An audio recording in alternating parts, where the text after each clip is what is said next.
século I da era cristã, o filósofo romano Cícero constatava que a gente se familiariza tanto com os objetos vistos diariamente que não os admiramos mais e nem sonhamos pesquisar suas origens. E também se referindo ao tido como comum, o etnógrafo Bruno Schier nos recomenda considerar como fontes históricas os fenômenos cotidianos cujo valor testemunhal, de modo algum, é inferior às crônicas e documentos antigos.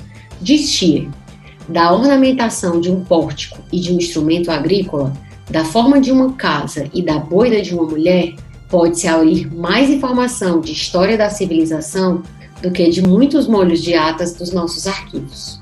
Com base nos estudos etnográficos do antropólogo e historiador Luiz da Câmara Cascudo, a audiosérie Tudo Folclore olha as coisas cotidianas com atenção para revelar as histórias e a história por trás do comum, daquilo que parece já definitivamente incorporado à nossa paisagem mental.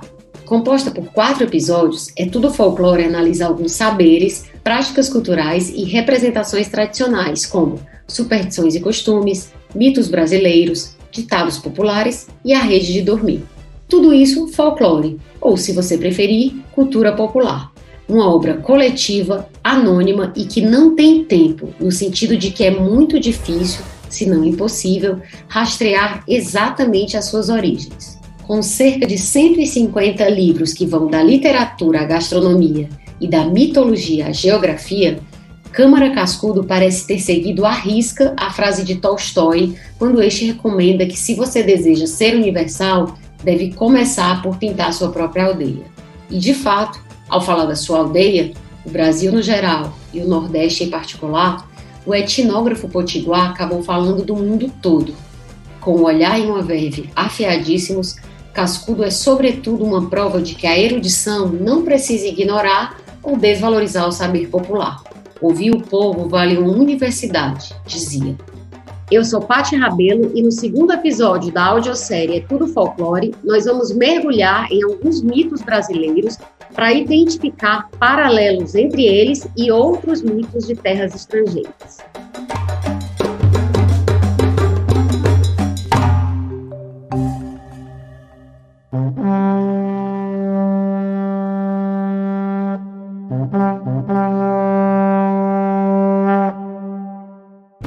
E para essa conversa eu recebo o cineasta Ives Albuquerque, que, assim como eu, é um apaixonado pela obra do Câmara Cascudo, só que eu sei bem menos do que o Ives, precisa ser ressaltado. O Ives é pedagogo com mestrado em comunicação e diretor artístico da Gavolino Filmes. E ele, que tem um currículo extenso como roteirista e cineasta, recentemente lançou, junto com os também roteiristas Laís Antunes e Diego Moreno, que também são da Gavolino, o podcast Sala de Roteiro, que fala sobre as experiências dos 3 durante a sala de roteiro de uma série de TV.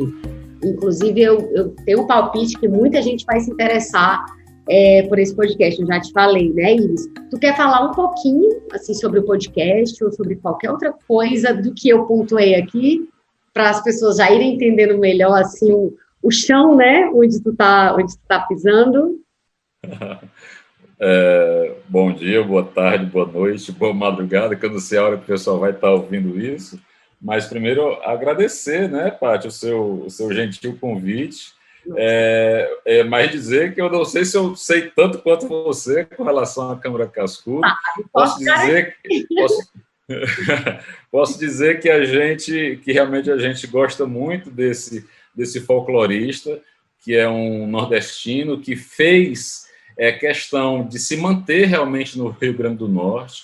Ele teve várias vezes, ele foi cooptado várias vezes pela Academia Brasileira de Letras para ir fazer a sua produção no Rio de Janeiro, inclusive quando foi lançar a História da Alimentação Brasileira, e ele falou várias vezes que Rio Grande do Norte e o Nordeste mereciam uma produção daquela, e por isso que ele nunca saiu da sua terra, né?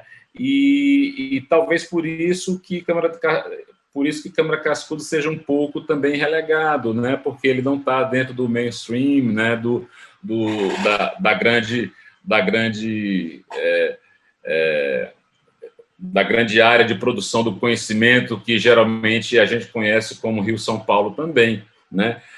Mas aqui no Nordeste se faz muito saber, e se tem grandes nomes da nossa cultura estão aqui, né? E o Câmara Cascudo, com certeza, é um desses nomes que o Brasil deve ter orgulho, né?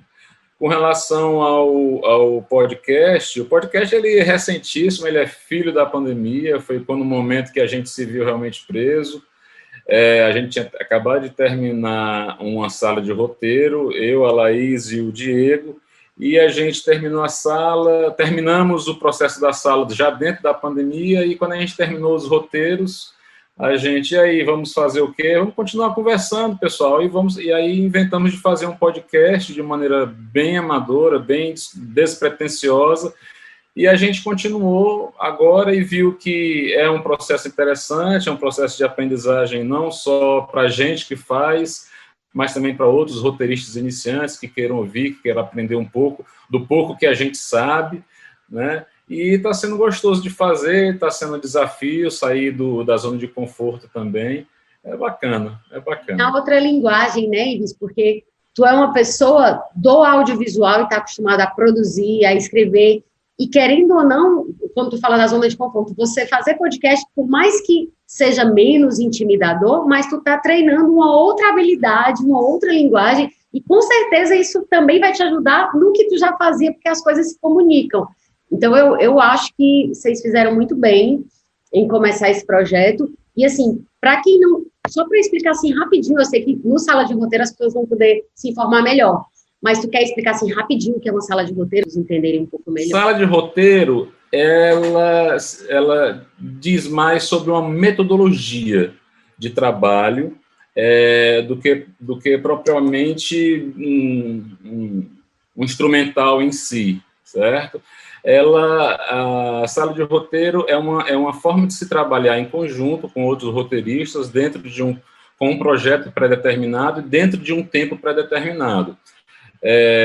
Quando um grupo de roteiristas se propõe a fazer, e geralmente é mais comum quando se vai fazer um conjunto de roteiros para uma série de televisão, geralmente para fazer uma temporada, né, de uma série de televisão, e você tem um tempo pré-determinado para aquelas séries, para aqueles capítulos, para aqueles episódios serem escritos. Então, você tem uma sala de roteiro, dependendo do orçamento, dependendo do tipo de produção, você tem uma sala de roteiro que às vezes tem de 4 roteiristas a 12 roteiristas, vai depender do tamanho da sala e da pressa que você tem aliás, do cronograma que você tem para desenvolver aquela temporada. E do número de episódios, por exemplo, às vezes você tem temporadas que são 13 episódios, 12 episódios, 8, 26, vai depender. Por exemplo, às vezes, séries de animação, você tem 52 episódios, por exemplo, né? Então, você produz aquilo ali tudo de uma vez só. E você só começa a próxima etapa quando você está com aqueles episódios ali já construídos.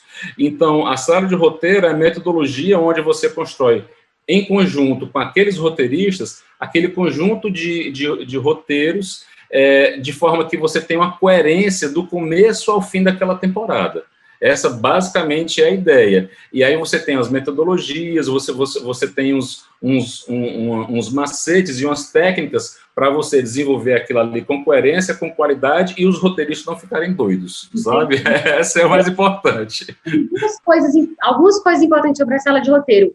Que ela está muito ligada à questão do orçamento, como tu falou, né? A questão do tempo e do custo, porque se você passar mais tempo, ferrou o orçamento, e aí sua cabeça é cortada. Uma outra coisa, e aí foi bem interessante na gravação, até que eu participei como ouvinte de vocês, num dos episódios, que alguém perguntou assim, mas e se o ator mexer no texto que eu escrevi de um jeito? E aí tu deu uma resposta ótima, que foi, o trabalho do roteirista se encerra quando ele entrega o texto. Se ele quiser fazer uma coisa autoral da vida dele, ele vai escrever livro, vá lá, é outra coisa. Não venha para cá não, porque é outra história. Isso é muito bom, porque as pessoas têm uma ideia do trabalho criativo de forma geral e da escrita em particular, como se fosse aquele templo, aquele anjo iluminado, que um raio baixa nele, ele é muito inspirado, e não toque no meu bebê, ninguém... pode mexer. E o que se faz quando você fala de roteiro é mais parecido com o trabalho de um designer do que o desse artista, né, lá na sua coisa, né, olha, não, porque você tem que estar dentro de objetivos, né, e de um contexto que tem que ser respeitado. Então, assim, eu acho que uma coisa que pelo menos ficou claro para mim nesse episódio que eu participei, né, como ouvinte de novo, é isso, essa desmistificação do que é esse trabalho, né, e a sala, ela sobretudo mostra que é um trabalho coletivo, como você também falou, né, até o exemplo que você deu, nós somos vários numa sala de roteiro, sejamos 3 ou 10, e o trabalho é mais coletivo ainda do que só simplesmente pelo fato de ter 10 roteiristas ou 3, mas pelo fato de que o cara que ilumina está interferindo na obra, né? Até você deu o exemplo do figurinista. Quando alguém veste o figurino, ele já muda. Então, tudo isso interfere no resultado final. Então, assim, fica aí apresentado para quem quiser conhecer um pouco mais do que é a realidade da sala de roteiro, e no final a gente vai dar vai dizer as arrobas aqui, né, para poder o pessoal seguir o podcast e o Ives. Ives, então, vamos lá. É sempre com essa parte, assim, de trocar da apresentação para o início da coisa, sabe? Eu sempre penso, meu Deus, será que eu estou sendo muito brusca? Né? Parece uma coisa meio corte, assim, seco. Mas eu queria, antes de te pedir para começar a falar do Saci, né? Tu é uma pessoa que já pesquisou bastante, né? O Saci, até por conta de documentário que tu já fez. Teve uma coisa que antes da gente começar a gravar, que tu falou, era trazendo aquela ideia, né, de que o folclore tem uma universalidade, mas que ele se expressa, como o Câmara Cascudo dizia, ele comparava, todos os homens têm um coração, mas cada um tem um ritmo diferente, ou seja, cada um tem a sua digital, apesar de todo mundo ter dedo, né? E aí eu queria que a gente começasse a falar do mito do Saci, depois a gente vai passar para o Tupã, dentro dessa perspectiva, né? Dessa figura pequenininha, com esse gorro vermelho, normalmente travesso, né, e que se manifesta em tantos lugares diferentes do mundo, né? Tem muita gente que acha, nossa, porque o Saci é super brasileiro. Não, amor, calma, peraí, que tem um monte de coisa aí, não tem esse negócio de pureza, vamos devagar com a dor, que o santo é de barro, né? Essa mesma figura, ela aparece em outros lugares do mundo, né, na Europa, na América do Sul, só que, como você bem lembrou, antes da gente começar, a forma como ele se expressa vai depender do lugar, né? Muito embora mantenha semelhanças. Então, é isso. Então, agora a palavra está com você. E agora que você é podcaster, né? Então, você não tem mais nenhum problema com isso. Tá bom. Bom, quando o Câmara Cascudo ele vai estudar folclore, ele é um folclorista. Tem uma questão que Mário de Andrade era amigo do Câmara Cascudo, né? E se diz que o Mário de Andrade ele tinha um ciúminho do Câmara Cascudo, porque o Câmara Cascudo fez um trajeto que o Mário de Andrade fez um trajeto oposto ao Mário de Andrade, né? O Mário de Andrade ele saiu das bibliotecas e foi para as ruas, né? Enquanto o Câmara Cascudo ele saiu das ruas, ele foi amamentado por uma ama de leite, então ele nasceu, ele cresceu ouvindo as cantigas e as lendas contadas pela sua ama de leite, né? Ele gostava ele era uma criança cuidada com todo carinho, porque os outros irmãos deles tinham morrido de doenças, tal. Então o pai, ele era filho único, então os pais cuidavam com todo cuidado dele e tal. E ele era uma criança que ouvia as pessoas, ouvia as conversas na cozinha, tal, ouvia as histórias. E ele foi depois para os livros, né? Então, ele tinha essa personalidade de que ele conseguia ouvir a voz do povo, né? Coisa que o Mário de Andrade foi fazer isso depois, né? Então, o Câmara Cascudo ele tinha essa sensibilidade de entender que o folclore ele tinha ele tinha as diferenças aconteciam pela localidade em que ele se apresentava. Aí ele costumava dizer que o folclore era a prevalência do milênio no contemporâneo, ou seja, que o folclore ele é algo milenar que acontece há gerações e gerações, coisa que você não consegue dar uma data para isso, mas acontece no presente. E a cada momento que esse folclore é experienciado, ele é manifestado de uma forma, né? Mas não apenas no tempo, mas também no local. Pronto, é isso que o Câmara Cascudo falava. E em todas as manifestações, e aí ele, o Câmara Cascudo tem 150 livros, né? Eu acho que eu não li, devo ter lido uns 5 dele, assim, bem. Assim, ele desde a alimentação até os mitos, as formas de falar e os gestos, essas manifestações, elas vão ter as suas nuances a partir de onde elas se dão, certo? E um exemplo disso aqui, que não está dentro dos nossos exemplos dos mitos que a gente vai falar, sim, que é, por exemplo, o da Mãe do Ouro, por exemplo, que também tá na geografia dos mitos brasileiros. Porque o da Mãe do Ouro foi um mito que eu já entrevistei pessoas sobre a Mãe do Ouro, e você encontra registros de como é a Mãe do Ouro, como é que ela se apresenta, a forma dela, o tipo dela, o som dela. Você encontra várias formas e vários nomes dessa Mãe do Ouro em várias regiões do país, diferentes, mas todas diz respeito a uma mesma manifestação, sabe? Que tem a ver, que tem a ver com um ser que protege um local que tem algo que está enterrado, ou que tem um tesouro, ou que tem algo valioso, ou que se você encontrar, você vai ficar rico, certo? Então, todos têm, em quase todas as regiões do país, no interior, você encontra essa lenda da Mãe do Ouro, né? E aí, esse nome da Mãe do Ouro, eu posso depois até pegar aqui, mas também ela vai tendo vários nomes, dependendo da região. Mas todas é um ser brilhante, é uma bola brilhante, que te guia até o local, que você sonha com ela, tal. Então, é interessante que aqui no Ceará eu entrevistei pessoas que falam sobre essa Mãe do Ouro, né? E na Bahia encontrei pessoas que falam também dessa mesma Mãe do Ouro de outras formas, né? Ou seja, essas pessoas nunca se falaram, mas elas têm essa mesma história para contar, né? Então, assim, é como o Câmara Cascudo fala, o folclore ele se manifesta regionalmente, certo?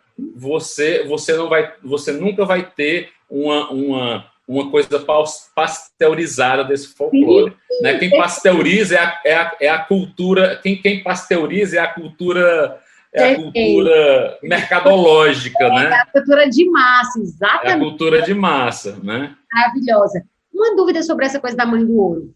Eu nunca tinha ouvido essa expressão, Mãe do Ouro. Porém, eu tenho uma história antiga na família do meu pai, que um tio dele conta que sonhou com uma botija.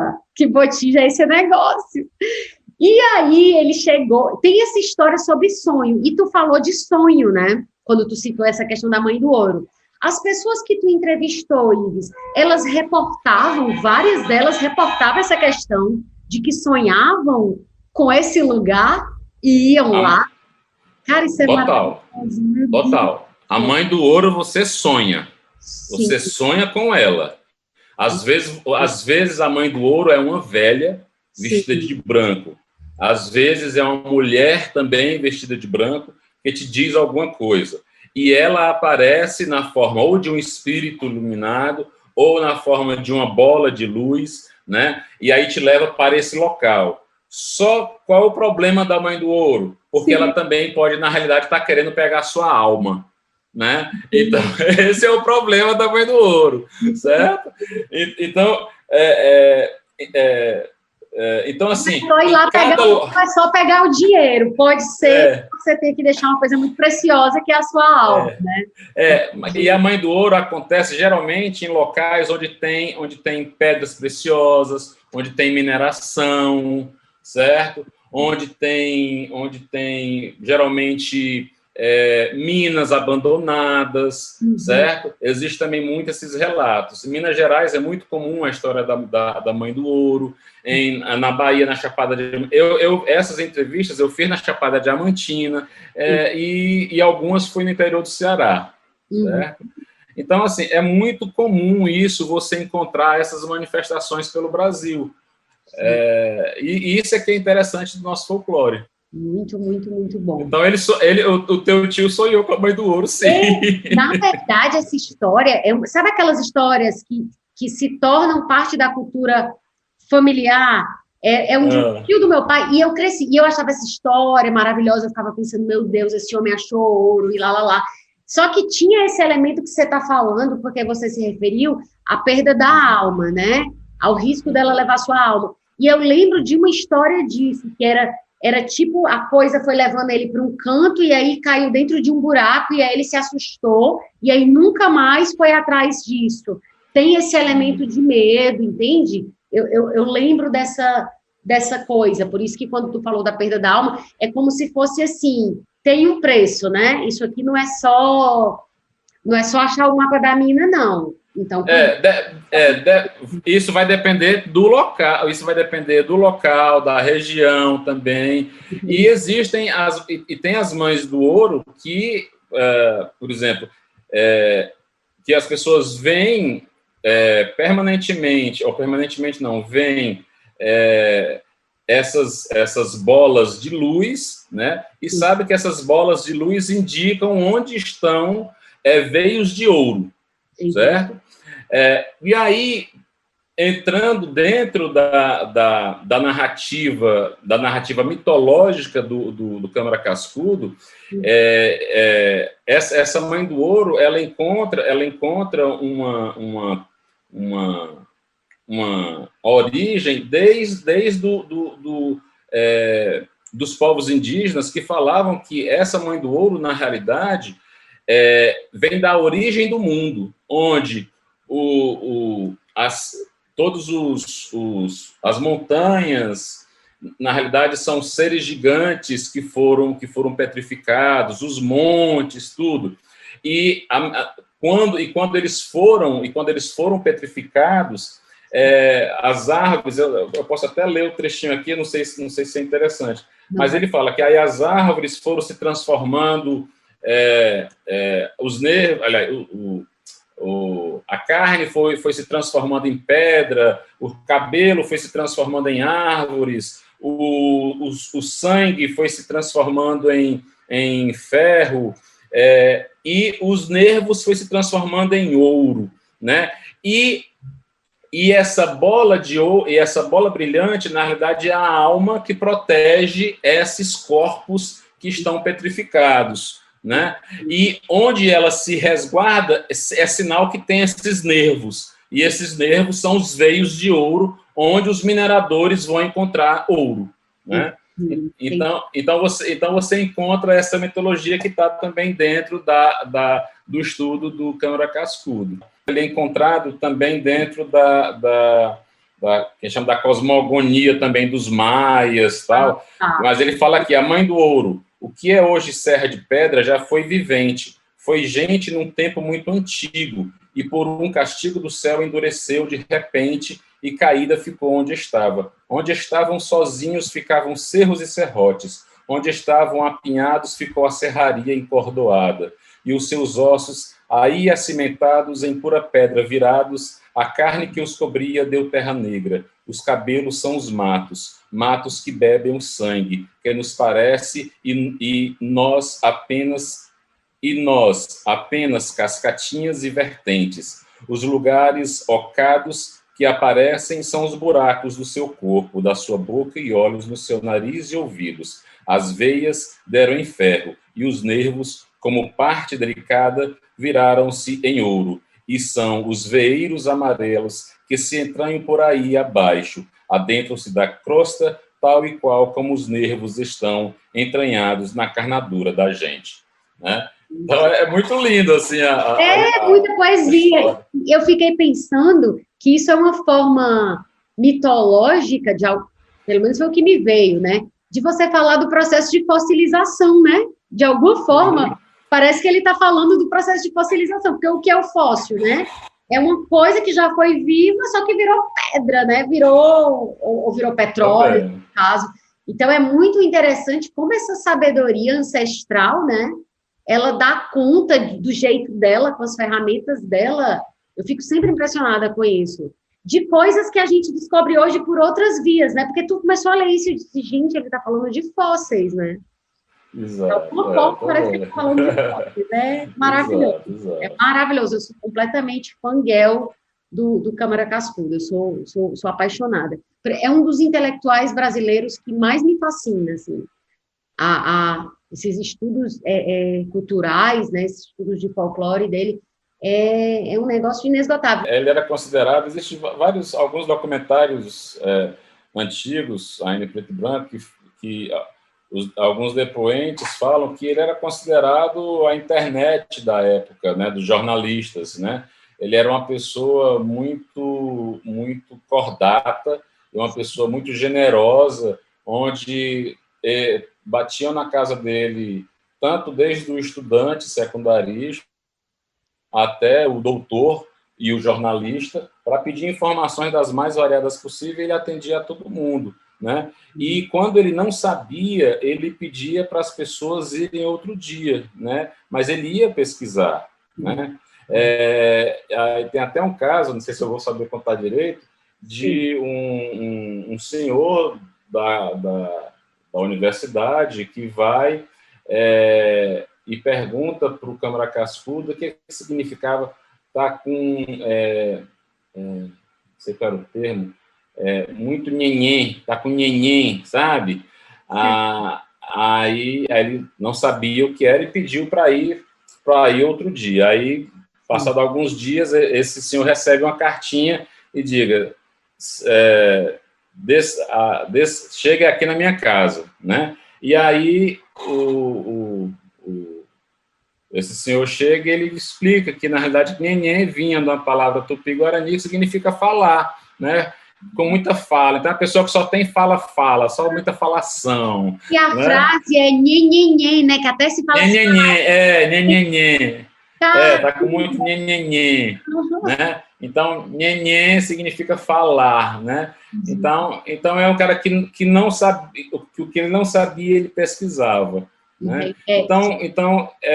E outra coisa que é interessante, e isso é bom para os roteiristas, eu me identifiquei muito, e uma coisa que a gente estava conversando, nesse livro do Câmara Cascudo, aqui, pelo menos do Geografia dos Mitos Brasileiros, ao final de cada capítulo tem o que ele chama de documentário, que é meio que um registro das anotações, de onde ele foi chegando às pesquisas dele e que deu base para os escritos dele de cada capítulo.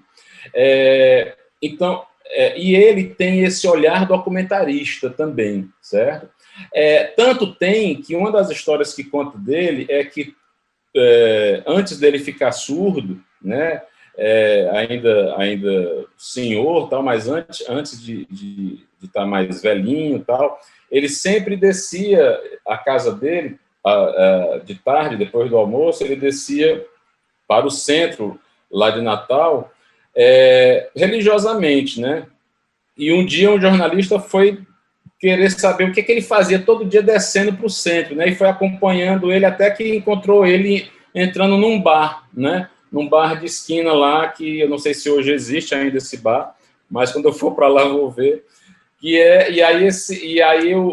Aí chega esse repórter e diz: mas, doutor Cascudo, o que é que o senhor está fazendo aqui? Rapaz, eu estou analisando costumes, sabe? Ou seja, ele estava no bar analisando costumes. E é exatamente isso que os documentaristas, os roteiristas, eles fazem. Eles observam a vida, sabe, no cotidiano, no dia a dia comum. E foi assim que ele escreveu um dos livros dele, que foi os ditos Como o Povo Fala, né? Coisas que o povo diz. Coisas que o povo diz. Esse livro diz que ele escreveu de ouvir realmente as pessoas nas feiras, no dia a dia, a pessoa comum. Não foi de um literato buscando em livros, não. Foi realmente ouvindo e pesquisando dia a dia no cotidiano, porque ele demorava um tempo para escrever os livros dele, né? Tem livro, por exemplo, o da alimentação, diz que ele demorou 50 anos escrevendo esse livro. Isso, bem lembrar disso. Não é um livro gigantesco, e é o livro de uma vida, imagina, 50 anos. É o livro de uma vida. Então, ele... Foi bom tu ter falado do nhenhenhê e do coisas que o povo diz, porque nhenhenhê a gente não falou, mas não vai falar no próximo episódio, que já foi gravado. É aquelas porra doida que você tem que fingir que ainda vai acontecer, mas que já aconteceu, porque você já gravou. Mas, enfim, eu não consigo ficar fingindo. Mas no episódio 3, que vem depois desse, que a gente já gravou, que eu gravei com a Gorete Costa, a gente fala justamente dos ditados e expressões populares, e um dos livros base é o Coisas que o Povo Diz, o outro é Locuções Tradicionais do Brasil. E aí a gente pensou algumas expressões, nhenhenhê eu não sabia, mas adorei, quer dizer que é uma palavra, deve ser uma palavra tupi, é uma palavra de algum povo indígena, né? Muito bom mesmo. A gente tem muito mais do indígena do que a gente supõe, né? Porque a gente estudou tanto a cultura dos povos originários, que a gente esquece, gente, Anhangabaú, os nomes da cidade, os nomes dos pontos turísticos, né? Dos bairros, Ipanema, isso é tudo indígena, né? O Câmara Cascudo fala que a nossa base cultural, pelo menos 1/3 dela toda é baseada na cultura indígena, né? Na cultura dos povos tradicionais que já estavam aqui antes da chegada dos portugueses, né? Então, 1/3 de nós somos indígenas. Dos povos usurpados, né? Dos povos usurpados. Então, agora vamos, depois dessa passeada aí, né? Por alguns mitos, né? A gente vai entrar no Saci, esse Saci que é essa, meu Deus do céu, esse símbolo mor brasileiro. E aí, esse histórico do Saci, como também o do Tupã, que a gente vai falar daqui a pouco, ele dá muito conta disso, né? De como essa figura Saci e figuras parecidas com isso, inspirada nessa mesma forma, né? Arquetípica, digamos assim, do Saci, como ela aparece em muitos lugares, né? De diferentes formas, mais óbvio, voltando àquilo que a gente falou, né? Mantendo variações a depender do tempo e do espaço. Então, assim, como você já fez, inclusive, documentário ligado às aves, né, que são associadas ao Saci, né, que o Saci ele está relacionado, né, inclusive o nome Saci é o nome de um pássaro, né, o Saci e a Terê. Enfim, vamos lá que agora vou passar a bola para ti. Eu fico assim, meu Deus, eu vou jogar a bomba na mão da pessoa, mas ao mesmo tempo eu tenho que deixar a pessoa falar, então eu fico naquela, jogar a bomba na mão dela ou não? Enfim. Bom, sobre o Saci, o que eu conheço, assim, na verdade, quem era para estar falando aqui sobre o Saci era o Flávio Paiva. O Flávio Paiva é um grande defensor do Saci aqui em Fortaleza. Um grande abraço para ele, é um conhecido. Flávio é jornalista, né? Jornalista, um grande militante da nossa cultura, um grande artista, um grande músico também, né? É uma pessoa maravilhosa, né? E o Flávio ele tem essa postura assim, de defender realmente o Saci como um grande elemento da representante da nossa cultura, né? O Saci, eu vou ser sincero com você, que a minha visão do Saci era uma visão muito do Monteiro Lobato. Eu fui educado, acho que como quase todos os brasileiros que nasceram no início dos anos 80, final dos anos 70, a gente foi educado pela visão do Monteiro Lobato, do Sítio Pica-Pau Amarelo, né? Que era aquele meninozinho travesso, tal, gente boa às vezes, que nunca fazia um grande mal assim, ele só fazia pequenas travessuras, tal. E que, por ter sido disseminado numa TV que era dominante, né? Eu achava que o Saci era também uma figura folclórica também de todo o país, né? E que era uníssono ele em todo o país, e que ele era igual em todas as regiões do país, né? Isso até pouco tempo atrás eu imaginava que o Saci fosse isso. Depois, quando eu entrei para estudar cultura popular como documentarista, que eu vi que o Saci, por exemplo, ele não tem quase nenhuma penetração aqui no Ceará, certo? Você não encontra... Todos os episódios eu estou fazendo isso, de dar palminhas, porque o Zoom não tem essa ferramenta ainda. Perfeito. Pois é, o Saci, ele não tem, aqui você não encontra muito essa ideia do Saci. Não sei se porque o Saci está muito ligado a matas fechadas, a florestas, a coisa do escuro, né? E aqui aqui no Ceará, a nossa mata é uma mata mais rala, grande parte do tempo é uma mata aberta por conta da seca, então é aquela famosa mata branca, né? Que parece que está morta, mas não está, né? Então você encontra outras figuras, né, que são mais representativas, né, do sertão, que caracteriza as questões do medo, tal, do que realmente o Saci, né? Então, você encontra mais histórias de lobisomem do que histórias de Saci aqui no interior do Ceará, né? Então, assim... Eu vou te interromper só para confirmar, complementar o que tu está falando. Câmara Cascudo fala que o Saci, ele provavelmente vem dos tupis-guaranis, aqui na América do Sul. Onde ele aparece é onde você tinha essa migração tupi-guarani. E é tanto que, no Brasil, ele vem muito forte do Sul, porque ele vem do Paraguai e Paraná. E aí, no Sul, ele aparece mais, São Paulo. À medida que vai subindo, vai mudando mais de forma e vai virando Curupira, Caipora. Então, exatamente dentro do que você está falando, e especificamente ele cita o Nordeste como um lugar onde isso não é tão, vamos dizer, não é tão presente. E aí você observou uma coisa interessantíssima, Ives, que você fez uma contextualização de uma geração dos anos 80 para cá que não viveu essa cultura popular do Saci na cidade ou no interior, mas que teve o Saci televisionado pela Globo. Então, para nós, por exemplo, cearenses, a gente tem o Saci presente, mas, como você disse, o Saci do Monteiro Lobato e o Saci que a gente teve acesso num produto da indústria cultural, que, no caso, é a série, a coisa da Globo, né? Por isso que, se a gente está falando aqui do Saci, alguém deve dizer, esse cara tá maluco, como assim não existe Saci no Nordeste? Não, você está falando do Saci do Nordeste porque é o Saci da Globo, que nem é o Bozo do SBT, tá entendendo? Mas isso não significa que o Bozo era parte da cultura popular, do interior e etc, etc, não é? Então, assim, muito sentido do que você está falando, eu te cortei para poder fazer esse reforço e, enfim, agora vamos voltar para o lobisomem para poder pegar de novo a trilha.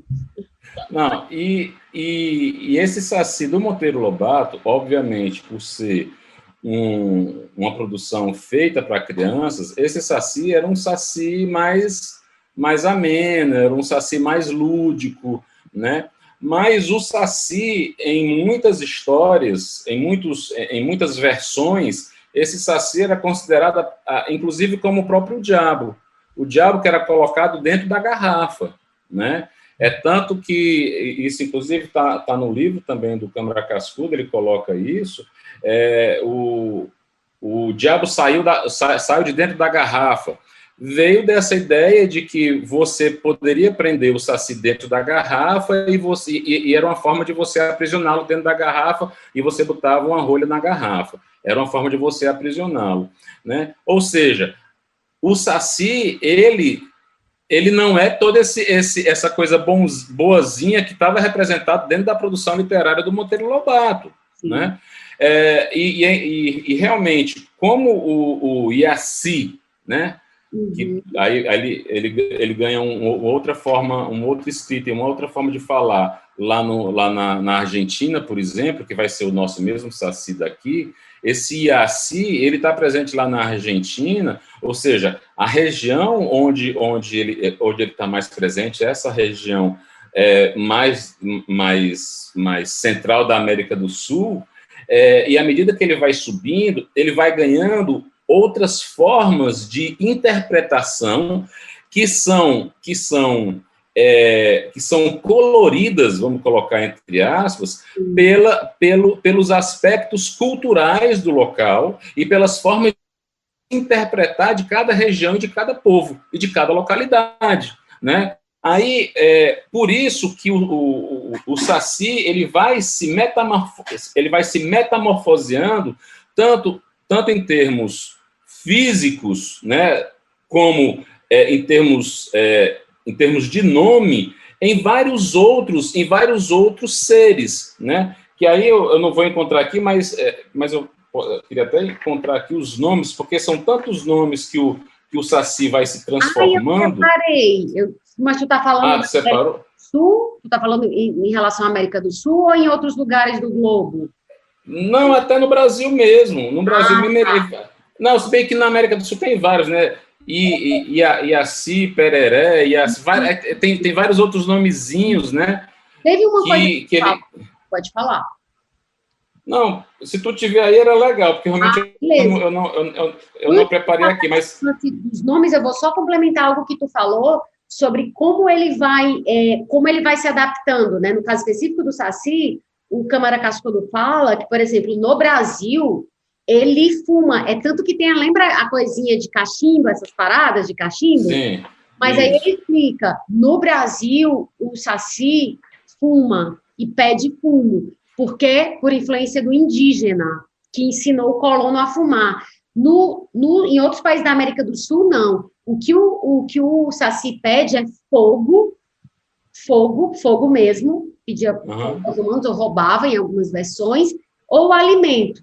Mas o fumo, não. O fumo é uma manifestação, é uma expressão tipicamente dessa versão brasileira, né? Os nomes, eu vou como tu trouxe essa questão dos nomes, eu vou pegar algumas figuras, Ives, antes de chegar aqui na América do Sul, para a gente fazer esse apanhado aí de coisa que parece que é um Saci. Na Europa, você tem várias figuras que remetem a ele, o Câmara Cascudo cita. Cambions, elfos, farfadetes, gobelins, lamias, lutins e curios, que todos eles são pequenininhos, muito poderosos e perversos. Lembrando que você falou que ele não é essa coisinha gente boa e fofinha que aparece nas histórias para criança, né? Que assim, edulcoradas, né? E aí a característica desses bichinhos é que eles entram na vida desse homem civilizado, e eu gosto sempre de usar civilizado entre aspas, tipo assim, é como se eles fossem fazer a bagunça na vida desse homem de vida civilizada que acha que o mundo está muito organizado, né? Então, o Saci tem essa coisa de transgressão. No norte de Portugal, a figura que o Cascudo cita são os trasgos, que também são rebeldes, também são pequenininhos, usam gorro vermelho e também têm poderes sobrenaturais. Esses bichos, eles arrastam coisa, quebram prato, quebram louça, e aí, trazendo a expressão do que você... quer dizer, você falou do diabo, né? E em Portugal, uma das formas que eles chamavam o diabo era o da carapuça vermelha, ou seja, né, o Saci não era boa coisa, porque se o diabo é chamado da carapuça vermelha e ele usa uma carapuça vermelha, o Saci... Aí, nas mitologias celta e escocesa, você tem a figura do Red Cap, né, que é chapéu vermelho, que também é conhecido como Parry ou Dante, e aí ele também é descrito, um duende malévolo que usa chapéu vermelho, é baixinho e tem os olhos... E que tem que matar as pessoas todo dia, porque o vermelho é do sangue das pessoas. Exatamente, o chapéu dele é vermelho, porque ele mata a vítima, que está lá nos castelos que ficam na fronteira, né, entre a Inglaterra e a Escócia, ele mata, pintam o chapéu deles de vermelho com o sangue das vítimas e ele tem que ficar matando, porque se o chapéu, se esse sangue secar, os Redcaps morrem. E eles são muito rápidos e é quase impossível pegar eles. Quando você chega na Alemanha, eu estou fazendo aqui esse apanhado de nomes para poder trazer aí o inventário que tu estava falando, tá? Dos nomes, depois eu vou te passar a bola de novo. E aí, na Alemanha, Ives, o que ele traz é o Cascudo traz, que é o Kodold.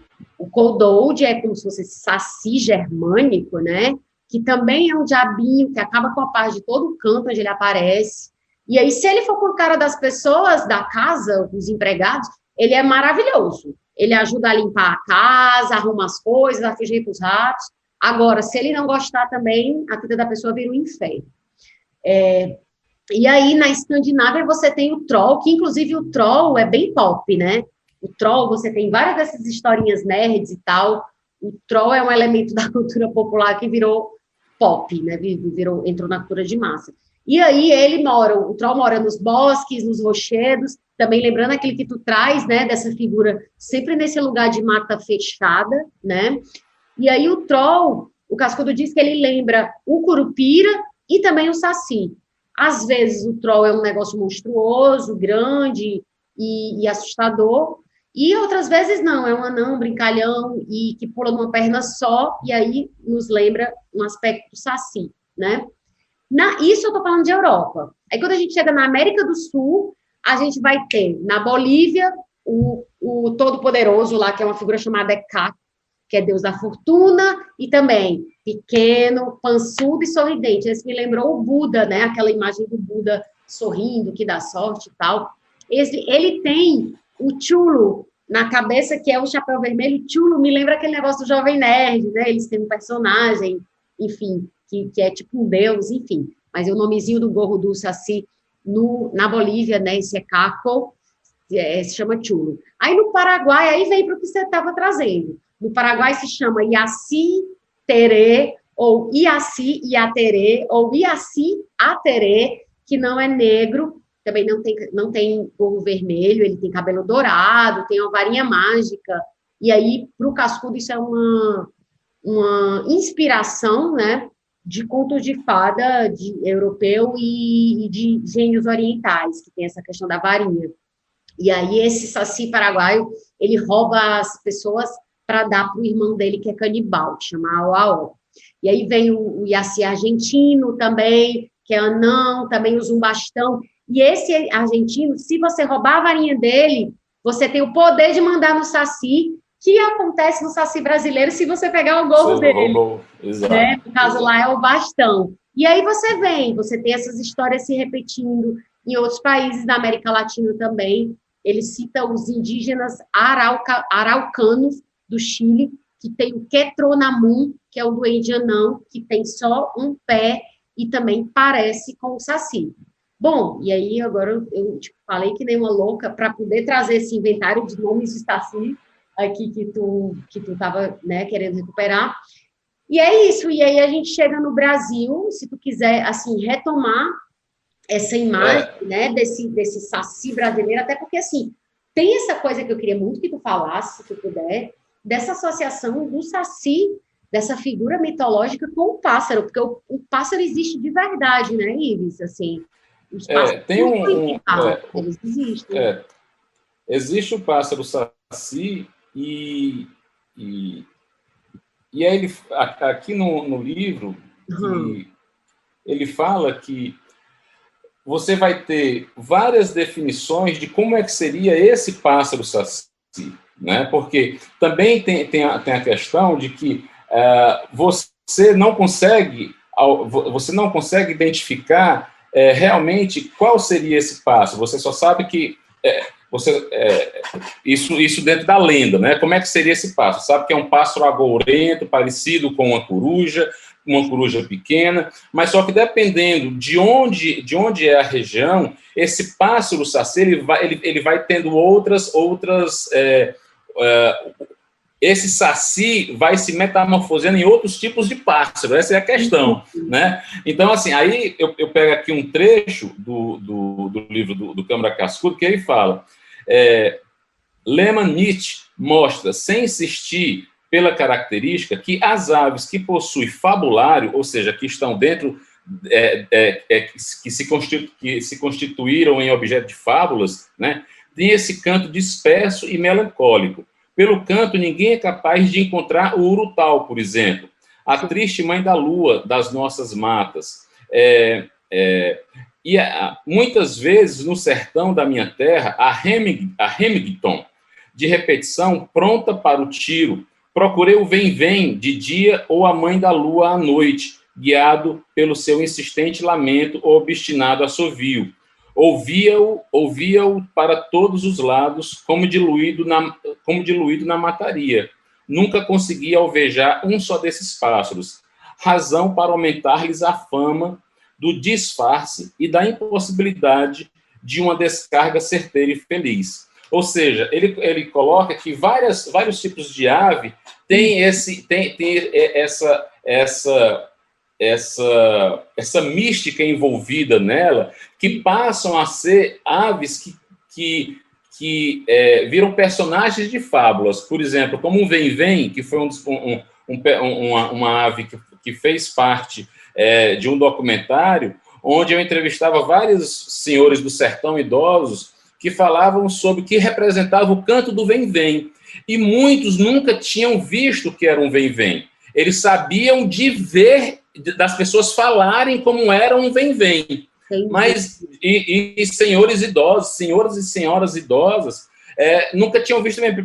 Primeiro que o vem-vem é um pássaro pequenininho, mas o canto dele é um canto fininho que se dispersa longe, né? E as pessoas ouviam falar como é que era o vem-vem. Sabe que é o vem-vem porque é um pássaro pequenininho, meio amarronzado, com um peitozinho meio mais clarinho, tal. E aí o canto dele é vem-vem, vem-vem, vem-vem. E alguns diziam que, aí a questão de onde o folclore se dá na sua regionalidade, em uma região dizia que aquele canto dizia que estava trazendo uma visita que iria chegar, outro que era uma morte que iria acontecer, e outra que era um presente que iriam ganhar. Então, depende da região onde você está entrevistando as pessoas, mas geralmente era a visita que iria chegar, de uma pessoa ou de um ente querido que iria retornar, né?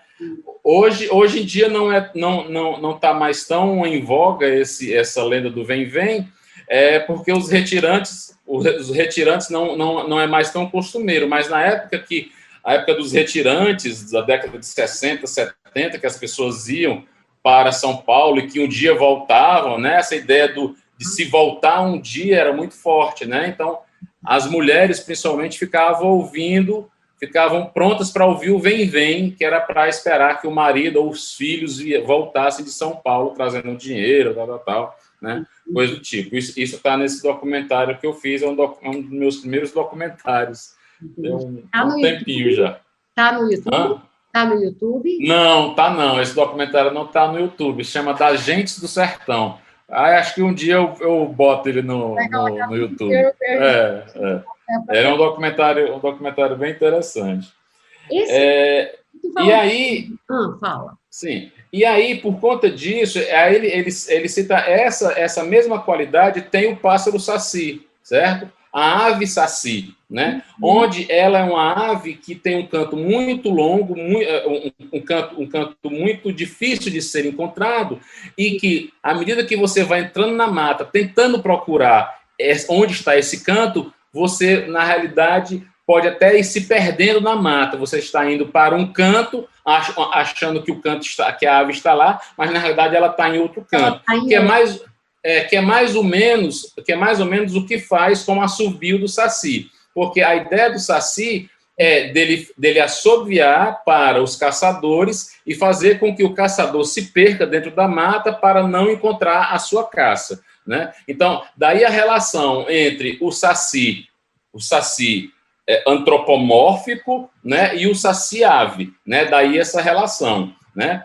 Só que aí você encontra já uma outra versão e outra interpretação do que seria o saci dentro da tradição indígena, que aí eu vou ler aqui o trechinho, Sim. onde fala que uma tradição oral de uma tribo chamada Tuixaua, onde fala que um Tuixaua tinha 2 filhos e vivia feliz com eles. O tio odiava os sobrinhos e convidou-os para ajudá-lo numa derrubada de árvores para fazer um plantio.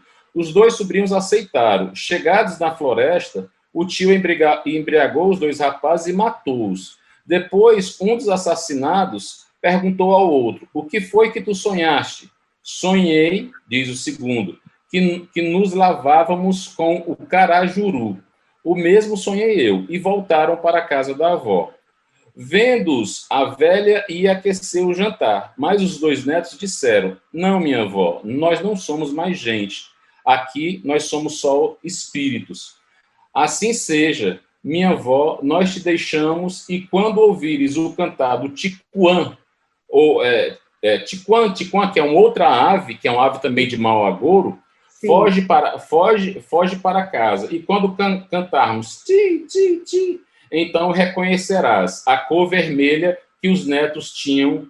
Então reconhecerás. A cor vermelha que os netos tinham nos olhos era o sangue. Então ficaram, desde então, mudados em 2 pássaros de agouro, de mistério e de morte.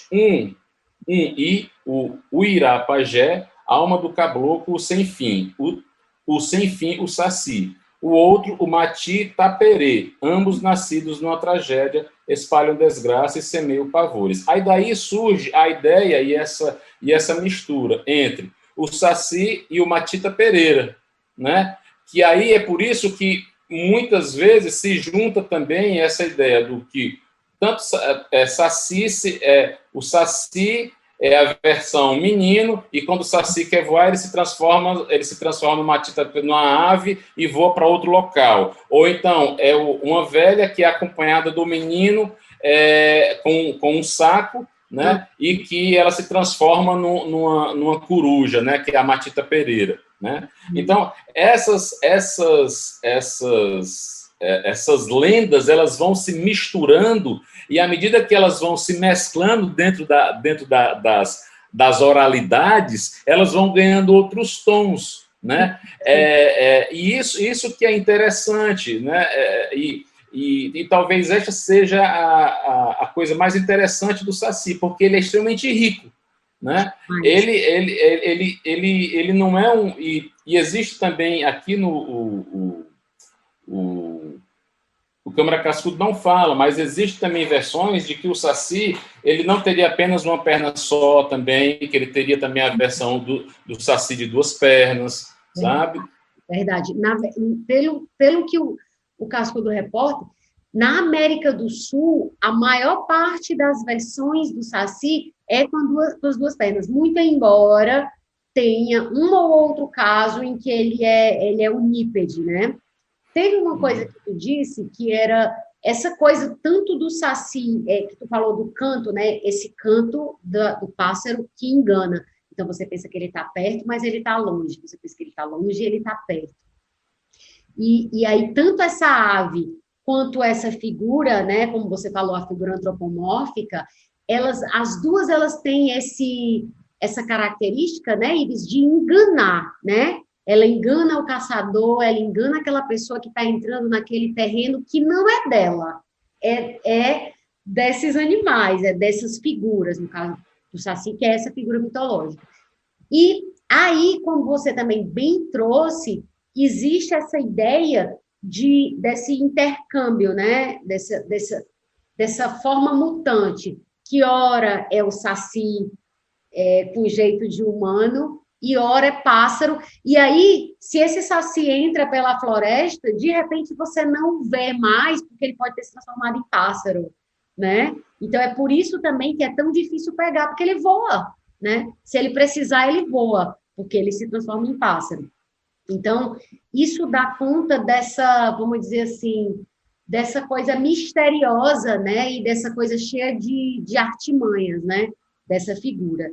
E aí tem algo que eu é sobre as árvores, eu sempre falo árvores, meu Deus. Sobre as árvores agourentas, a gente falou no episódio anterior, que você que está ouvindo isso, se quiser ouvir mais, volte lá no episódio 1, que a gente falou sobre superstições, e aí se fala dessa questão da ave ligada a essa leitura de sorte ou de azar, né?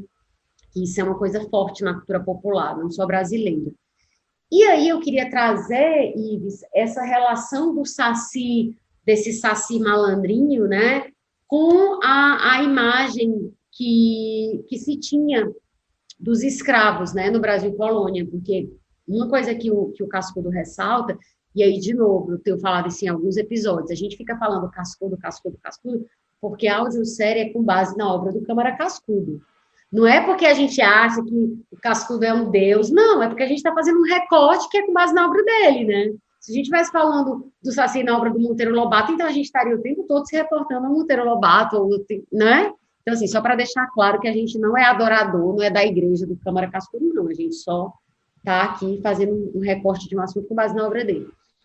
Mas uma coisa que o Cascudo observa é que, isso que eu achei bastante interessante para variar, ele diz que na época da escravidão, né, muitos escravos fugiam, né?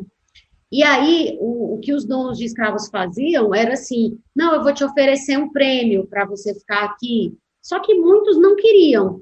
Muitas pessoas escravizadas, elas não queriam, elas resistiam, né, à escravidão. E aí, elas faziam coisas, no limite, elas fugiam, né? Pessoas escravizadas fugiam, no limite. Mas elas também faziam outras coisas quando elas não conseguiam fugir, que era quebravam equipamentos, né, das fazendas, dos engenhos, trabalhavam mais devagar para render menos, né, nos engenhos de açúcar eles deixavam o açúcar queimar mais ou menos, né, aquém ou além do ponto certo, provocavam incêndio nas lavouras, isso quando eles não fugiam, né. E aí, uma coisa que o Cascudo observa é que essas coisinhas todas aqui que eu citei, elas têm muita semelhança com o que se dizia que eram travessuras do Saci, né? Esse que está sempre aprontando. E aí o Cascudo fala que isso tanto lembra as travessuras do Saci, quanto também se encaixa nas referências que a igreja fazia desde os primórdios ao que era o demônio, o diabo, né? E aí a gente vem para aquilo que você falou. Então, assim, em algum momento lá do Geografia dos Mitos Brasileiros, o Cascudo, eu não sei se ele dá a entender ou fala expressamente, essa ideia de que o Saci, de repente, no Brasil, ele meio que é uma figura mitológica que ele absorve aquelas coisas que, de fato, aconteciam nos engenhos, mas que, de repente, alguém dizia, não, filho, não, o Saci, isso aí é culpa do Saci. E aí você tem essa imagem do demônio familiar, que tu já trouxe, que é essa ideia de que você tinha alguns demônios no ar, na água, na terra, no fogo, que você botava dentro da garrafinha e ele ficava lá controlado, e aí, às vezes, ele saía da garrafa, e aí você tem a ideia do desacerto, né? Nossa, agora o demônio saiu da garrafa. Isso tudo eu estou falando no contexto brasileiro, né? Muito embora essa ideia desse demônio familiar não seja só no Brasil. E aí, uma outra coisa que o Cascudo fala é que essa imagem do Saci na cultura popular brasileira, ela é relativamente recente, ele diz que é uma coisa moderna, sabe? Ele não encontra registro antigo dessa figura ágil com carapuça vermelha, não. Ele acha que é coisa de 200 anos para cá, que essa coisa... Ele acha não, ele constata que isso começa a aparecer de 200 anos para cá. Ela não é tão antiga, ela não tem, por exemplo, 500 anos. E aí ele diz, né, que é um fabulário relativamente novo, né? E aí o que você falou da questão do Matita Pereira é engraçado, porque assim, eu tenho dificuldade de entender o que é o Matita Pereira. Eu fico pensando sempre que Matita Pereira é um dos nomes do Saci. E assim, tu falou com a desenvoltura tão grande do Matita Pereira, eu disse, meu Deus, onde é que ele conhece isso assim, dessa forma? Para ti, Matita Pereira é uma forma, vamos dizer assim, é um pássaro, e aí ele é associado a Saci, porque é um nome famoso, acho até que tem uma música, né, que fala essa expressão, mas eu sou completamente ignorante em relação a isso. Mas tu demonstrou, assim, como se fosse uma coisa bem comum para ti, Matita Pereira, aí eu não entendi bem. O Matita Pereira, ele é mais para o lado da região norte, né? Mais conhecido pelo lado da região norte. Ele aparece na figura de uma senhora que é uma senhora que vai caxingando, que vai meio perneta, né? Que vai com um saco que vai recolhendo crianças malcriadas, certo? Entendi. Então, essa é a figura da Matita Pereira, e ela se desloca como se fosse uma pequena coruja, né? Então, por exemplo, a rasga-mortalha é ligada à imagem da Matita Pereira, certo? É a Matita, né? Não é o Matita Pereira. Não, é a Matita Pereira, a Matita Pereira. E algumas versões de que existe, daí a versão desse conto indígena, dessa lenda indígena, do Ixaua, que o Cascudo conta, de que o Saci e a Matita Pereira, eles andam em conjunto, né? Como se a velha ela fosse sempre acompanhada do menino, né?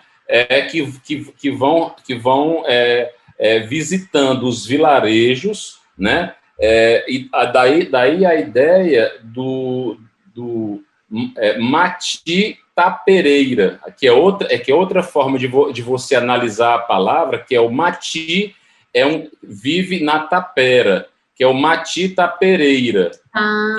Quem vive em uma tapera, que é uma vila, é uma vila abandonada, chama-se tapera, né? A gente tem até a tapera, uma ONG famosa, Tapera das Artes, por exemplo. Esse nome é um nome indígena também. Então, quem vive nessa tapera se chama tapereira. Então, o Mati, que é como se fosse essa ave, que é onde essa ave dessa velha se transforma,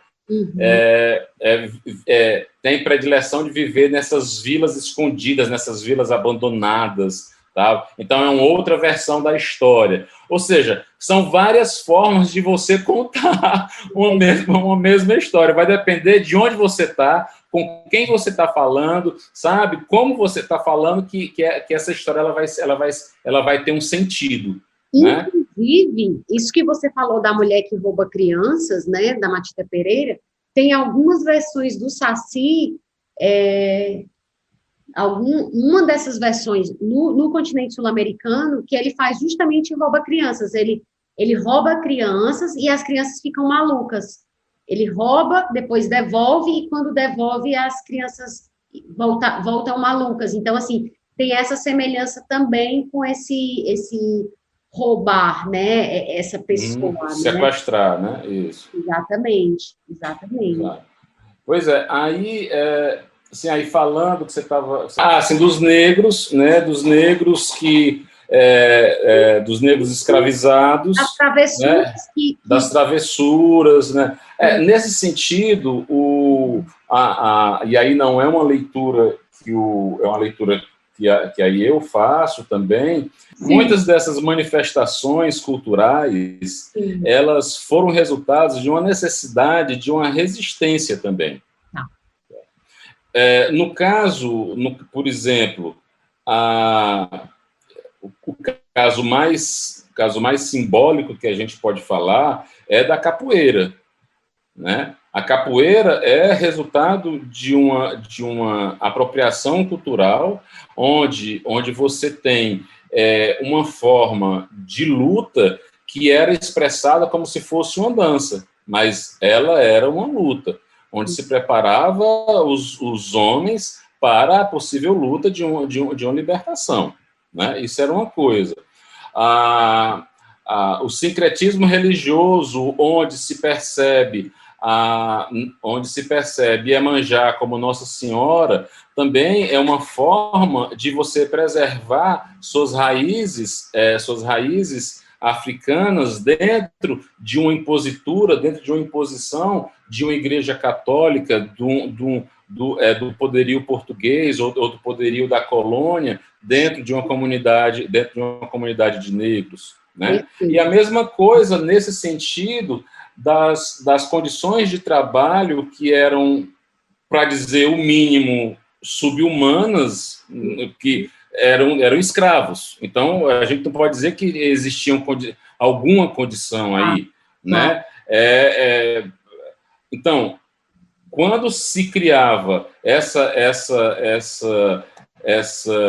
quando se criava essa lenda de que era o açúcar queimou, por conta do Saci, da travessura do Saci, e não por conta de uma resistência também. Intencionalidade, né, daquelas... É uma forma de você se apropriar de uma narrativa e fazer com que ela sirva para seus interesses de uma coletividade, né, de resistência. Né? Então, isso daí também, da forma como o Cascudo relata, foi também importante. Verdade. E talvez explique até um pouco por que o Saci Pererê, da forma como a gente conhece, hoje ele é tão recente, porque ele diz respeito de uma história que também é bastante recente, que é a história da nossa libertação dos escravos, que é de 1880, tem 200 anos. É verdade. Certo?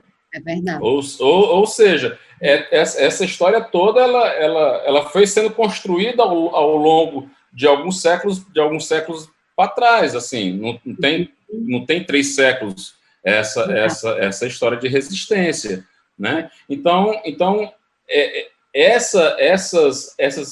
essas construções de narrativas, elas servem para a superação do medo, elas servem para superação da dor, né? Daí não é o caso, mas ela serve para a superação do medo, ela serve para a superação da dor, e ela serve para impulsionar as pessoas adiante, né?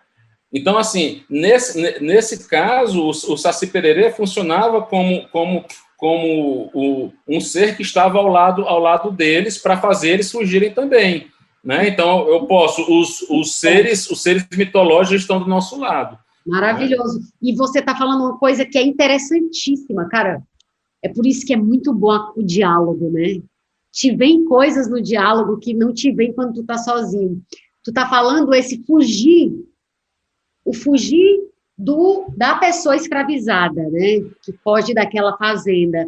E qual é a característica, uma das características de comportamento do Saci, além da travessura, é essa coisa de não ser pego, que inclusive aparece lá naquelas narrativas que a gente citou.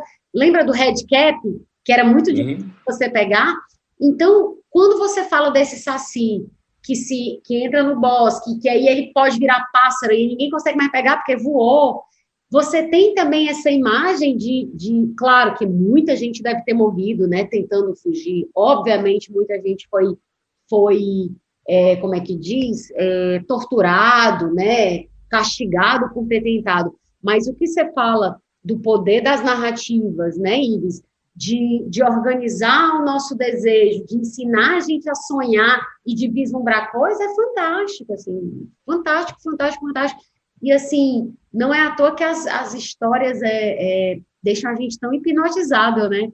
Tem até eu vi alguém dizer, eu não lembro quem foi, dizendo que a gente tem tanta ânsia por histórias que todo dia a gente tenta tomar, e a gente ficou, meu Deus, hoje eu não vi Netflix, nossa, hoje eu não ouvi aquele podcast, hoje eu não... Porque a gente tem essa necessidade, né, de compartilhar essas histórias, de ter essas narrativas que elas ensinam a gente a desejar, né? Como assim, o cinema, enfim, ensina a gente a desejar. Eles dizem assim, olha, tem um mundo que é assim, né? Ou tem um mundo que pode ser assim, isso é terrível. Então, essa associação que tu fez entre o Saci e essa resistência, né, que, como você ilustrou, na capoeira ela se expressa, né, no sincretismo também, é muito bom, assim, um final inesperado para esse tópico que eu adorei. Adorei, adorei, adorei, adorei, adorei. As coisas que eu mais gosto nas conversas são as que eu não tinha pensado antes e que vêm durante a conversa. Isso é uma coisa maravilhosa. Que no roteiro fechado não acontece, né, Ives? Sim, quase nunca. Acabou. A conversa não, a conversa ela é essa coisa viva, né, que vai trazendo essas ampliações e tal. Eu acho maravilhoso. Isso é uma das coisas legais de podcast e de conversa de forma geral. Tem mais alguma coisa que tu queira falar do Saci, antes da gente ir para o Tupã, assim, correndo como quem rouba? Não, acho que o Saci é esse ser, né? Acho que você falou, fechou bem. Esse ser ligado à fuga, fechou, que ninguém pega. Mas foi tu que fechou, eu só fui... Nossa, esse ser ligado à fuga, esse ser que ninguém pega, esse ser esperto, inteligente, né? Eu acho que isso é bem legal. O Tupã, vamos falar rapidinho dele, só para a gente não ficar como propaganda enganosa, né? Que no fim do episódio passado eu disse, vamos falar do Tupã também, do Saci. Meu Deus, o povo vai dizer que eu estou só fazendo propaganda enganosa e quando chega na hora do episódio não tem o assunto. Mas essa coisa do Tupã, a gente começou a conversar aqui antes também de gravar, e tu trouxe várias coisas e tu quer começar a falar dele, porque antes de tu falar, eu vou trazer só um pouquinho dele, e aí tu faz essa aproximação lá com a catequese, né, no Brasil. Porque o Tupã, Ives, o Cascudo nos lembra que ele tem a semelhança com o Júpiter, ele chama Júpiter tonante, né? Que é aquele deus do trovão, né? Que era o Zeus para os gregos, né? E é o deus do trovão, né? Basicamente, como a gente é muito mais... dá muito mais valor à cultura grega do que à cultura indígena, então a gente pensa em trovão, pensa mais em Zeus do que em Tupã, mas eles seriam, vamos dizer assim, nesse sentido, eles seriam equivalentes. E aí o Cascudo fala também que esse mesmo Tupã dos ameríndios brasileiros, né, esse deus vago, que tu vai falar sobre isso já, sobre essa coisa vaga e meio disforme, ele diz que ele era o equivalente do deus Sita com S, dos Árias, do deus Ma, M-A, dos egípcios, o Tao, T-A-U, dos chineses, e o Morai, dos gregos, que eram entidades, no relato do Cascudo, acima das contingências humanas. Eles não ouviam súplicas, nem adiantava ir rezar para eles, nem se fazia isso, porque eles eram indiferentes às súplicas dos humanos, né? Ele não fazia milagre, o Tupã, assim como esses outros deuses, e nem ele tinha uma forma, né? Estava lá o trovão e pronto, era aquilo lá. E aí, você fez uma ampliação disso, né? Desse Tupã como só a personificação, né? Dessa força cósmica, né? E aí, tu fez uma ampliação disso, relacionando com o Jurupari e a questão da catequese no Brasil. E aí, tu falou de uma forma maravilhosa. Então, assim, queria passar a bola para ti, então, de novo, para tu falar, já que a gente não estava gravando, né, como tu falou. Pois é, para falar do Tupã, eu queria falar primeiro do Jurupari, né? Tudo, tu fala do que você quiser, pelo amor de Deus. Pronto. Que o Jurupari, originalmente, ele era considerado como um herói... não vou considerar não vou colocar herói, porque alguns livros colocam ele dessa forma, mas ele apenas era um ser que era quase um ser messiânico no sentido mais religioso, porque ele era um ser enviado do sol, né? E ele era fruto de uma relação, olha só, que interessante, entre uma mulher virgem e um vegetal, ou seja, ele não tinha a relação de um homem, né? A intromissão de um homem, né? nessa relação que fez Jurupari nascer, né? E o Jurupari, a relação dele com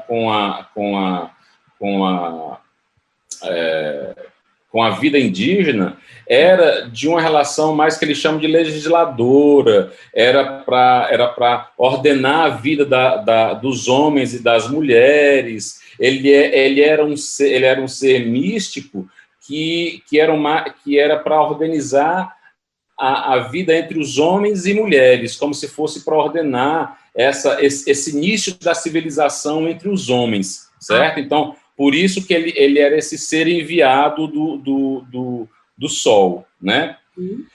E quando chega... Então, o que o Cascudo fala que entre as narrativas indígenas, a mais próxima de um culto a que existia era do Jurupari. E quando os religiosos portugueses chegam aqui na terra recém-colonizada, eles identificam esse ser como o mais provável elemento que poderia ser esse competidor, entre aspas, do que seria um Jesus. Entendi. Certo? E aí eu vou fazer um pequeno parêntese no que tu falou, que eu só me toquei agora. Tu falou que Jurupari era filho de uma mulher com vegetal, ou seja, não houve cópula. E o Jesus é uma mulher e o Espírito Santo também. O Espírito Santo. Então era Exatamente. Mercadológica mesmo. Aí, exatamente. E foi enviado pelo Sol, que era um deus que também em outras regiões da América do Sul era considerado um deus em si, né, o deus Sol, tal, né? Então em si o Sol já era considerado como fosse um deus maior, né? Então essa ideia dessa imagem do Jurupari ser entendida como algo sobre-humano, né? Já incomoda o clérigo português, né? Então ele é tomado como um elemento que vai ser vilipendiado, que vai ser colocado como algo do mal. E aí se constrói uma nova narrativa para o Jurupari. É tanto que você vai encontrar em muitos livros o Jurupari como o Deus Diabo, Deus Monstro, como se fosse o próprio Beuzebu. Acho que tem aqui, ó. Uma personificação de tudo que não presta. De tudo que não presta. Pronto, eu vou ler aqui um trechinho que é bem interessante aqui. Sim. Jurupari, o senhor do culto mais vasto, comum de todas as tribos, filho e embaixador do sol, nascido de mulher, sem contato masculino, reformador de rito exigente, de precauções misteriosas, foi depressa identificado como sendo o diabo pela Igreja Católica. 50 anos de catequese espalharam para Jurupari o renome satânico. Além das crianças ensinadas nas escolas, os catecúmenos, os índios de serviço à população europeia, acordes em ver no velho deus indiano uma grandeza infernal. A multidão dos mestiços os curibocas, massa sugestionável e de imaginação ampla, divulgou o novo papel de Jurupari no século XVII.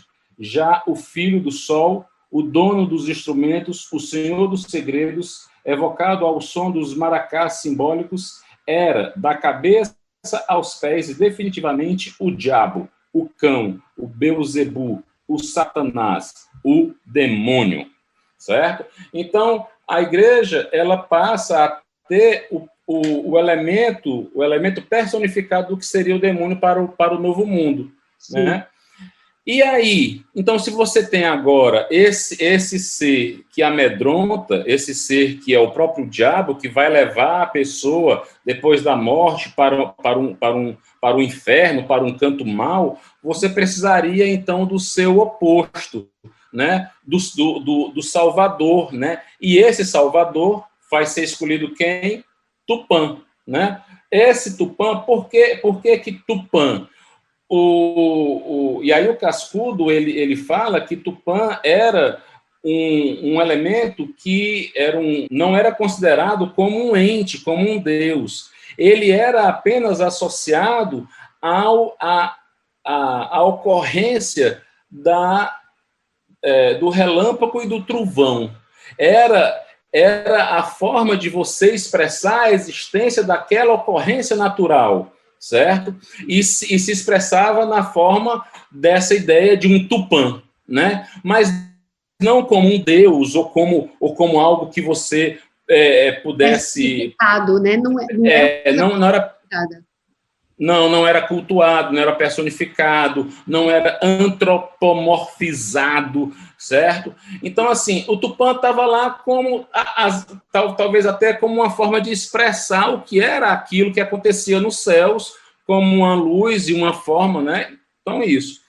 Ou seja, a Igreja Católica pega esse elemento amorfo, esse elemento esvaziado, digamos assim, de uma simbologia maior, né? E enxerta nele vários sentidos que é do Deus católico, e coloca nele, aí, muito coincidentemente, a força do Deus Todo-Poderoso que os homens e que os fiéis têm que temer, né? Porque ele é forte, ele é poderoso. Então, aí surge a ideia do Deus Tupã. Então, o Deus Tupã surge não a partir da ideia dos povos tradicionais, mas surge a partir da colonização e surge a partir dos trabalhos dos jesuítas, certo? Sim. Em contraponto ao novo diabo também criado, o Jurupari. O Jurupari foi desbancado do posto dele, colocado para ser o mal, né? E o Tupã assumiu esse lugar desse Deus Todo-Poderoso, né? Isso. Ele fala, tem uma coisa que ele diz, que quando ele está se referindo ao Tupã, ele diz que tem um padre que chama Manuel da Nóbrega, que era catequista, e aí ele escreve em 1549, ele diz que ele estudou o Tupã, e aí ele dá conta justamente disso que você falou, da ausência de culto, né? E aí ele fala, esse padre, ele fala assim: essa gentilidade, que são assim, esses gentios, né, ou seja, esses que não são cristãos, essa gentilidade nenhuma coisa adora, nem conhecem a Deus. Somente aos trovões chamam Tupane, que é como quem diz coisa divina. E assim nós não temos outro vocábulo mais conveniente para os trazer ao conhecimento de Deus do que chamar-lhe Pai Tupã, que é exatamente o que você falou, é assim, eles não adoram, mas eles reconhecem que aquilo é uma força muito poderosa, que quando aquilo acontece, estronda. Até a gente, hoje, quando a gente ouve um trovão, a gente está dentro de um apartamento, tá um para-raio lá em cima do prédio ou da casa, a gente tem medo. Agora, imagina isso aí no meio de um negócio de uma floresta, é um negócio perigosíssimo, quem é que se mete a besta? E aí, tem outra coisa que ele fala, Ives, que me chamou muita atenção sobre essa questão da palavra Tupã.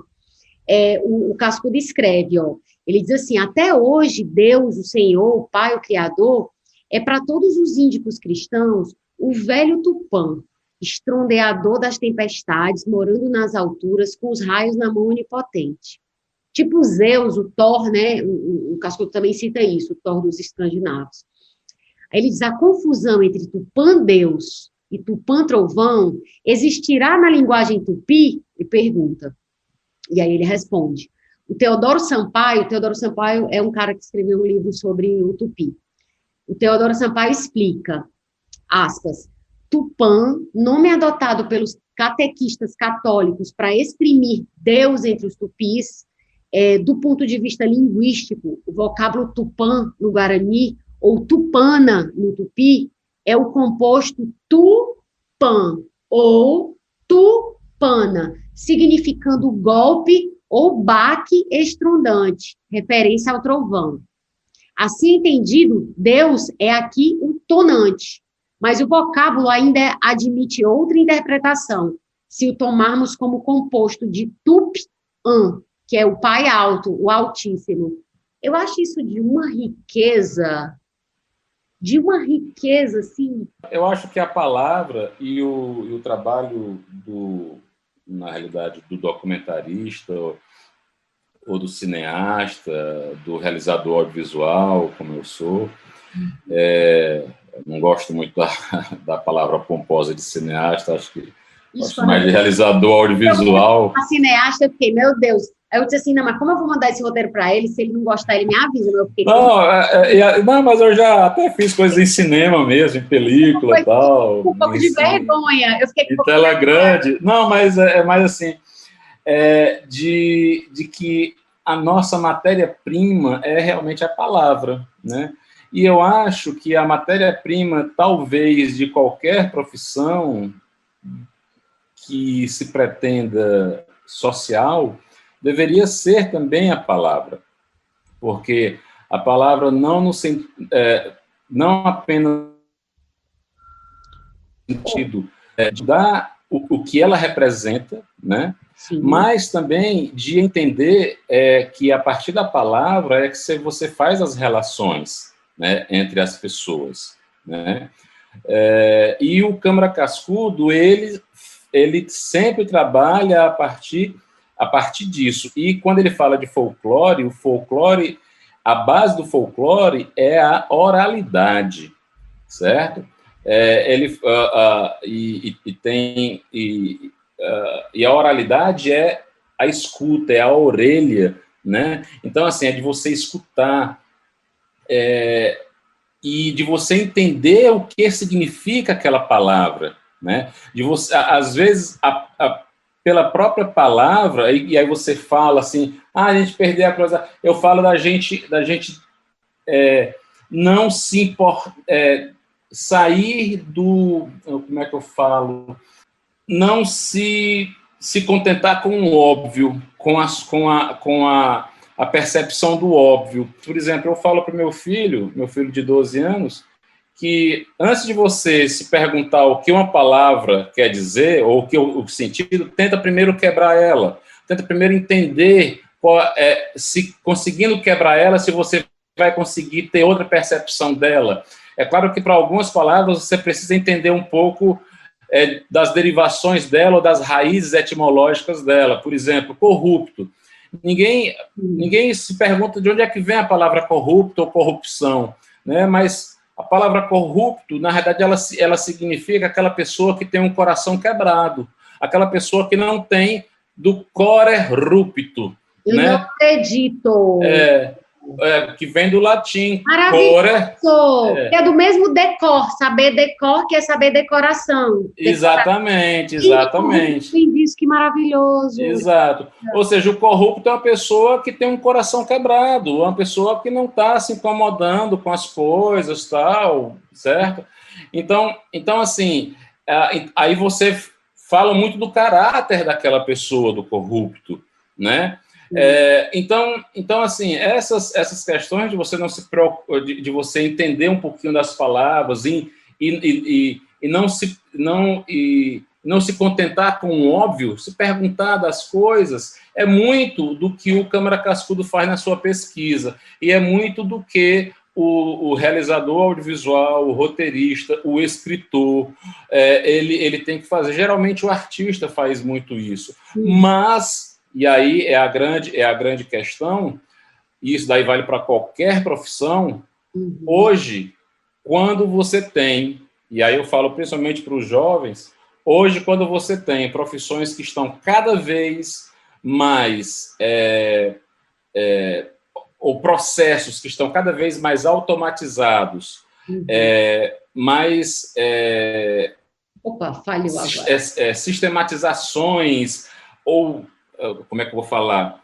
Quando você tem processos sociais que estão cada vez mais indo para o que a gente chama de inteligência artificial, então, cada vez mais, o que vai se sobressair para o humano é aquela coisa que a máquina não dá conta, que é a criatividade, que é a inventividade, que é sair, é pensar fora da caixa. Subjetividade, né? Isso que está ligado à subjetividade, né? É a subjetividade. Então, assim, são as emoções, e isso você consegue a partir do olhar artístico, do olhar sensível, do olhar múltiplo. Tu estava falando da etimologia, né, de corrupto.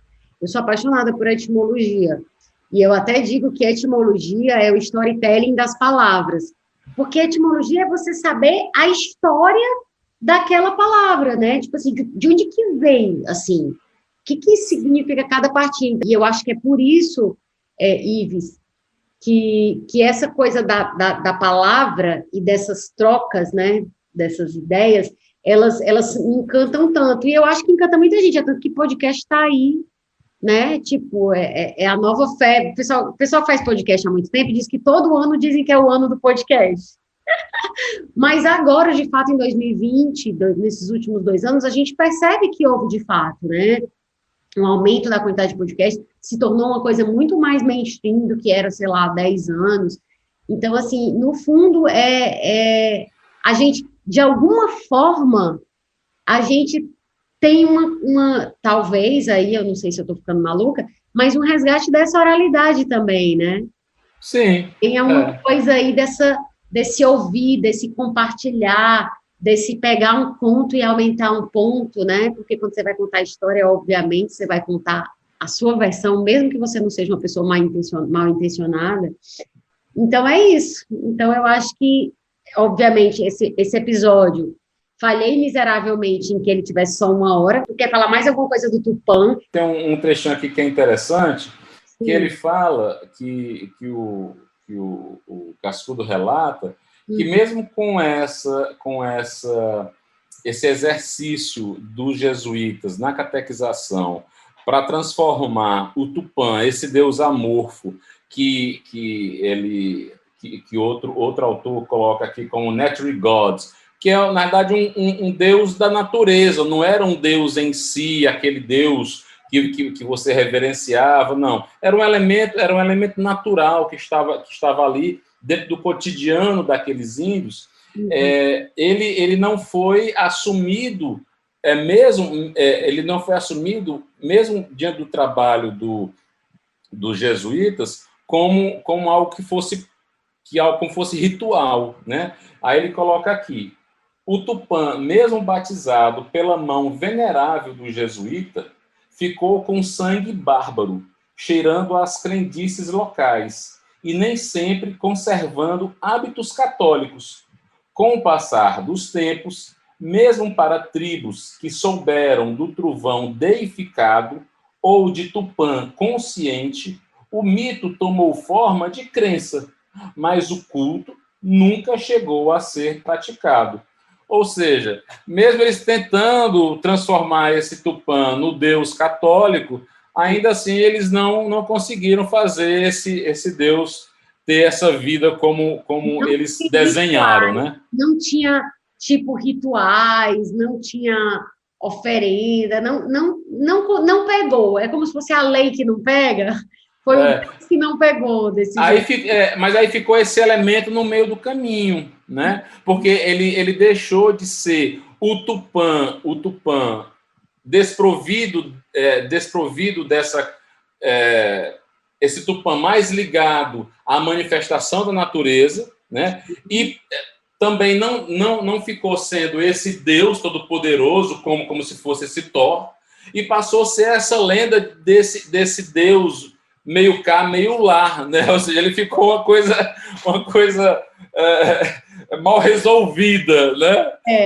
Algo meio brasileiro, mal resolvido. Uma obra no meio do caminho, certo? Uma gambiarra, né?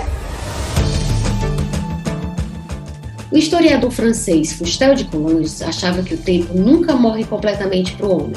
O homem pode até esquecê-lo, mas sempre o guarda dentro de si. De um modo semelhante, para Câmara Cascudo, o grande passado vive em nós, perceptível. Daí o mestre do Tirol compreendeu o folclore como um indicativo do quanto o milenar segue fincado no contemporâneo e do quanto o universal está presente no regional. Eu não saberia dizer o quanto Cascudo se aprofundou nas obras de Freud e de Jung, mas certamente as ideias do etnógrafo potiguar encontram sustentação na noção de inconsciente do primeiro e nas noções de inconsciente coletivo e de arquétipo do segundo. Aliás, os pesquisadores Gustavo Mano, Mário Curso e Amadeu de Oliveira Weyman escrevem se referindo ao fundador da psicanálise. A opinião de Freud é categórica. O folclore interpreta os símbolos oníricos da mesma forma que a psicanálise, ou seja, o instaurador do discurso analítico tomava a cultura popular, o folclore, o saber do povo, como um interpretante do psiquismo, reconhecimento similar ao conferido aos escritores e à arte de modo geral. Abre-se assim a via para utilizar o método de interpretação dos sonhos na análise das ficções produzidas pela cultura, conjunto onde se inserem os mitos. Fecha aspas. Eu não sei você, mas sempre que eu ouço alguém dizendo isso é tudo folclore ou isso é só folclore, como se isso diminuísse o valor do assunto em questão, eu fico pensando que essa pessoa não desconfia nem de longe do manancial de simbologias e da sabedoria que a cultura popular, ou se você preferir, o folclore, carrega. Este episódio foi desenvolvido com base no livro Geografia dos Mitos Brasileiros, de Câmara Cascudo. Ives, muito obrigada por aceitar o convite para participar desse episódio.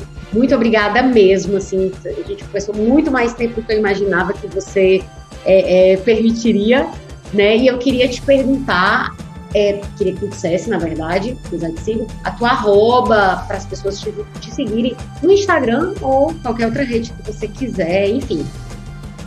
Pode dizer aí como é que... Eu que agradeço, foi um papo muito legal, espero ter podido contribuir com alguma coisa aí, não ter falado muita coisa fora do que o Câmara Cascudo falaria, certo?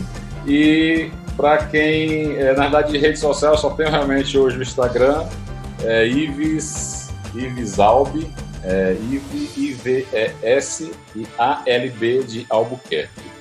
É isso. E quem quiser conhecer o podcast Sala de Roteiro, @Sala de Roteiro é o Instagram, e é só digitar Sala de Roteiro nessas principais plataformas. Opa, deu uma cortadinha aqui. Sem eu vou voltar nessas principais plataformas. Pronto, porque é só digitar Sala de Roteiro nas principais plataformas de streaming, que aí você acha o podcast. Vocês já estão com... Vocês já gravaram? Eu não sei se pode contar, né? Já pode contar com quem vocês gravaram? Um diretor? Já gravamos com muita gente. A gente já tem, que a gente chama de gaveta, né? Já muitos podcasts gravados. Esse que você falou no começo da nossa conversa, ele já está no ar, se chama Dissecando uma Sala de Roteiro, tem lá a sua participação também, muito legal. Foi esse que eu disse que vocês falaram coisas maravilhosas e tal. Esse é o Dissecando uma Sala de Roteiro. O Dissecando uma Sala de Roteiro. Mas tem um que é com um diretor de cinema cearense, que vocês conversaram. Eu tô me coçando para dizer o nome, mas não sei se pode. Não, vai ter um com Caria Inus também, que já tá gravado também. Acho que babado, confusão e gritaria, viu? Esse convidado aí. Foi muito legal, ele é um amor de pessoa também. Essa semana que a gente tá gravando esse podcast, tá saindo um com o Licínio Januário também. Sim, é o do... O do Olo. Ele criou uma plataforma chamada Olo.tv. Também vale muito a pena assistir. É uma pessoa muito interessante, também roteirista. E a gente vai ter muitos... a gente tem marcado várias outras pessoas muito interessantes aí pela frente. Acho que vai ficar, para quem gosta de roteiro, para quem gosta de escrita criativa, eu acho que está ficando uma fonte de informação muito bacana. Então, vejam lá, quer dizer, ouçam, não vejam, ouçam o Sala de Roteiro e também procurem no Instagram, Sala de Roteiro. No próximo episódio, a gente conversa sobre as origens de alguns ditados e locuções da cultura popular, como a voz do povo é a voz de Deus, a casa da mãe Joana, estar por um triz e não meter a mão no fogo, entre outros. Muito obrigada por ficar com a gente até aqui e até o próximo episódio. Pesquisa, roteiro e apresentação, Paty Rabelo, edição André Silvestre. A audiosérie aqui do Folclore é um projeto apoiado pela Secretaria Estadual da Cultura através do Fundo Estadual da Cultura, com recursos provenientes da Lei Federal número 14.017, de 29 de junho de 2020.